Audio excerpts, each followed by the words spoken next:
Hello， 大家好，歡迎大家收睇 Man Home Tech 嘅 YouTube Channel。今集想分享一張近期我測試過，用到中國移動加中國聯通再加中國電信三網 5G 全通嘅漫遊數據卡，就圖中呢張 Before Travel Plus 新推出嘅 eSIM 啦。咁而且無需實名，即插即用。咁陣間就同大家分享呢張卡嘅詳情啦，點樣入手，再分享埋我最新嘅速度實測啦。話說以前大陸人買電話最好就三網全通，但係當嚟到今日嘅漫遊數據啦，咁有啲貴價嘅上台 plan 就提供3個網啦，中移動、中聯通同埋中電信嘅 5G 漫遊數據咁覆蓋就做到最完善嘅。咁但係平價嘅漫遊數據卡係咪無緣呢？咁今集話俾你聽，絕對唔係。講緊嘅係呢一張我前排測試過嘅 Before Travel Plus 特別版嘅 eSIM， 佢就支援中國移動 5G、中國聯通 5G、中國電信 5G。咁當對個網絡接收唔滿意嗰陣呢，就可以手動設定去另一個網嘅，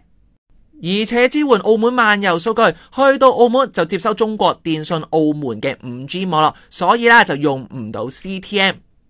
然之後介紹呢張 Before Travel Plus 特別版 eSIM 嘅詳細資料，目前就提供1至10日多款選擇咁一陣間就同大家去望望最新嘅優惠價啦，同埋佢無需實名，即安裝就可以即時用噶啦。咁當上網嗰陣，用香港 IP 去上網，最後係張純數據卡，所以就冇提供到香港嘅本地服務，另外都唔支援漫遊通話同埋短信服務。另一個特色，當超出數據用量之後，就會跟翻 384K 限速無限上網，就好過坊間好多數據卡啦，或者漫遊數據日費通行證限緊嘅龜速 128K 啦。喺分享點樣購買呢張三網全通嘅 eSIM 之前，先俾我戴翻個頭盔，留翻一個溫馨提示喺購買 eSIM 之前就麻煩你確保你嘅用戶裝置係支援 eSIM 技術，同埋你知道點樣安裝 eSIM 嘅。咁如果你部機唔支援 eSIM，又買咗 eSIM 呢，店家好肯定就唔會退貨俾你噶。目前呢款三網全通嘅 Before Travel Plus eSIM 呢，就只限 Before Travel 嘅官方網店有得買，咁網址就放咗喺右手邊 b4travel.shop 另外就留心翻啦，你買卡嗰陣就睇清楚，張圖係有個 eSIM 嘅 logo 啦，咁個名都寫住 eSIM， 同埋個品牌係屬於 Before Travel Plus 嘅。因為如果你買實體卡版本呢，佢係用唔到三中網絡噶，咁所以呢度大家要記清楚，要用三網全通，目前只限圖中呢一款嘅 eSIM 啦。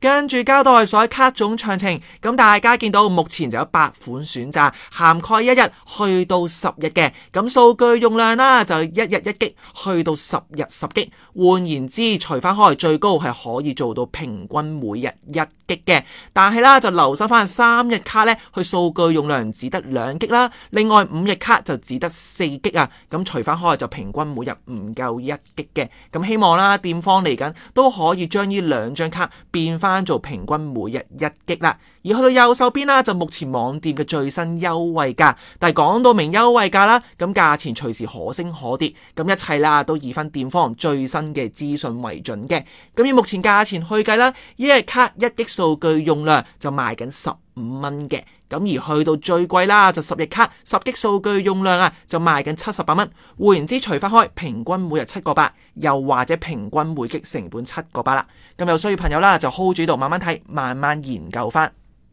剛才所見到嘅優惠價有冇可能再打個折拎多個 discount 呢？答案係有嘅。咁呢度就分享翻 Before Travel 官方網店嘅9折優惠碼，咁適用於全數嘅實體卡啦，同埋 eSIM 產品就包括剛才呢張三網全通嘅 eSIM 嘅。咁優惠碼就 MH Telecom 全部入翻世界，咁就 OK。咁你就可以獲取一個額外嘅9折啦，而且不設最低消費，就算買張15蚊嘅一日卡都可以打翻個9折嘅。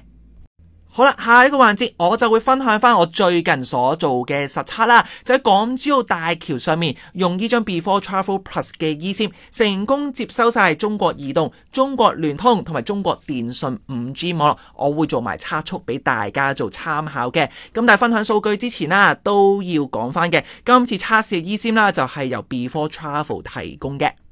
喺進一步分享詳細測試結果之前，希望大家幫手 like 翻條片啦，訂閱翻 Man Home Tech 嘅 YouTube channel，like 埋 Amch Telecom 嘅 Facebook page。喺度再一次多謝大家一直以嚟對 Man Home Tech 嘅支持。另外分享多一條片啦，咁今次去澳門就測試咗日本城20蚊雞嘅內地同埋澳門漫遊數據卡，咁未睇朋友就記得翻去睇翻啦。言歸正傳，前排我就過咗澳門半日啦，食好嘢啦，做下測速，順便探下朋友嘅。咁呢度啦就係分享翻今次 Before Travel Plus eSIM 啦，喺港珠澳大橋啊成功接收晒中聯通、中移動同埋中電信嘅 5G 網絡。咁部機一開始就拎中電信嘅，但係你可以透過部電話嘅設定啦，手動調校去其餘嗰兩個網絡嘅。咁大家見到啦，呢度有3張 NetMonster 嘅 Cap 圖啦。咁中聯通同埋中電信啊喺港珠澳大橋上面就收到 N1。咁相信眼你朋友啦就會見到佢哋 ARFCN 係一模一樣嘅428-910。咁點解呢？就因為呢兩個台佢哋嘅 5G 網絡頻段啦就共建共享，大家係用緊同一段頻譜嚟供應 5G 網絡嘅。咁而去到中國移動啦，就成功收到2500 MHz 啊，就 N41。咁大家見到啦，頻寬去到100 MHz 咁闊嘅，咁個 ARFCN 啦就係504990啦。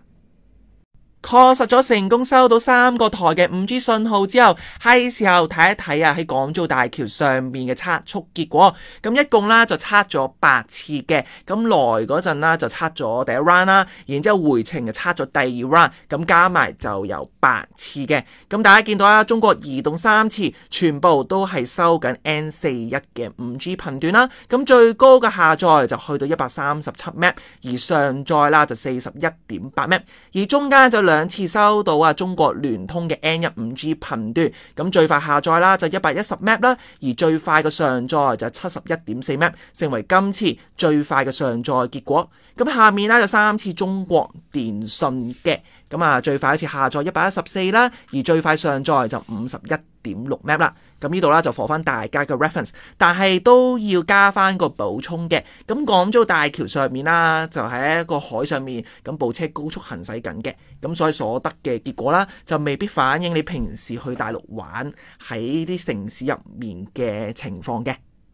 好啦，話咁快就分享晒今次嘅實測結果啦。一嚟就核實咗成功收到3網嘅 5G 啦，另外都同大家做咗8次嘅測速嘅。咁最尾都要交代翻呢一張卡去嘅缺點啦，或者不足之處啊，咁俾大家更加全面嘅參考。第一啦，就目前3中網絡只限 eSIM 版本㗎，咁實體卡啦仲未做到嘅，咁希望供應商嗰邊遲啲都可以升級埋實體卡啦，就可以俾大家有更加多嘅選擇。因為講真嘅，坊間係能夠支援晒3網 5G 呢，係幾乎冇乜呢一類嘅數據卡選擇㗎，咁通常都係只限上台啦，加緊月費 plan 先至用到3中嘅。咁而第二個缺點啦，就係最多只得10日嘅數據卡，就冇更多嘅日數選擇啦。咁假如你去多過10日啦，就可能有啲尷尬嘅。咁如果最好嘅話啦，就可以推出月卡，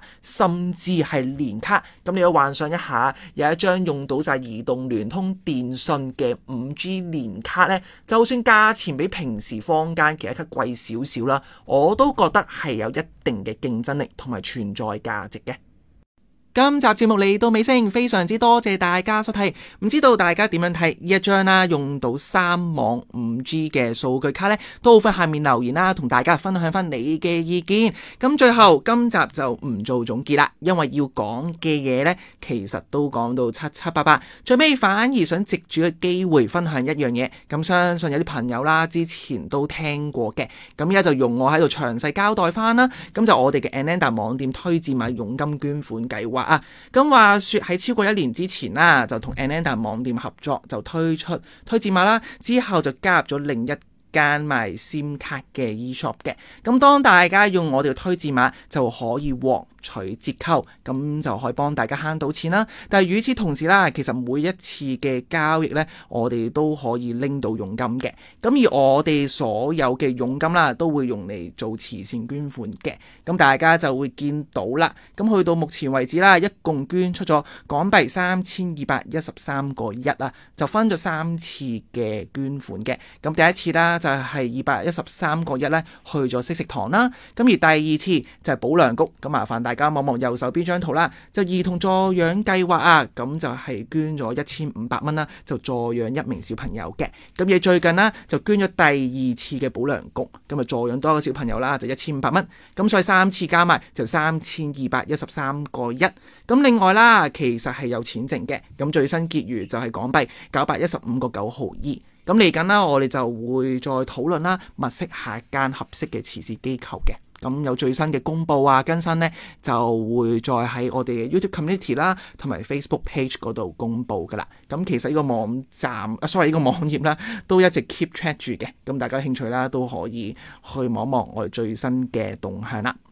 今集分享大功告成，最後希望大家幫手 like 翻條片啦，訂閱翻 Man Home Tech 嘅 YouTube Channel， 喺度再一次多謝大家一直以嚟對 Man Home Tech 嘅支持啦。咁啊，順便分享多一次 Before Travel 官方網店嘅優惠碼，唔單止買今次嘅 eSIM 啦，其實買其他嘅實體卡一樣適用嘅，咁就可以用嚟獲取翻個9折啦。